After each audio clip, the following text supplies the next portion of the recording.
وما سببتها dadka Ciraaq dhibka ugu badan wuxuu ku dhacay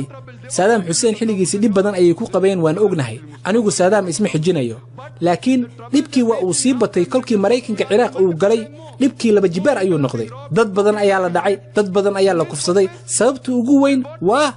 waa shidaalka wasir aan qarsoonin yaa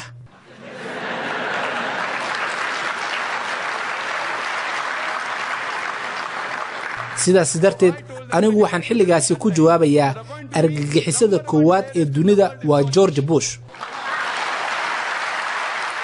and I'm a person who keep on speaking very often waxaan aaday Australia qaraxidii 9/11 kadib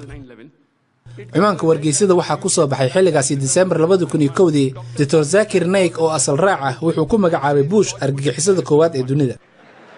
aniga lama socdo xilligeygii hore ogaalkayga ma jiro qof si waadax ah ugu dhaleeceeyay Bush meel fagaara ah oo ugu sheegay inuu yahay argagixiso laakiin maanta waxay noqotay mid cad oo meel walba laga sheego markaan taariikhda u nimaano madaxweynaha Venezuela Hugo Chavez wuxuu yiri argagixisada ugu weyn waa George Bush madaxweynaha la doortay Bolivia Evo Morales wuxuu yiri George Bush waa argagixiso heesaaga caanka ah jilaaga Harry Belfront wuxuu yiri argagixisada ugu weyn caalamku waa George Bush xildhibaan ka tirsan dawladda UK oo lagu magacaabo George Galloway wuxuu yiri argagixisada ugu weyn caalamku waa George Bush wuxuu sidaas oo kale yiri gacmaha Bush iyo Blair waa ay ka dhiig badan yihiin kuwa qaraxyada ka geysta London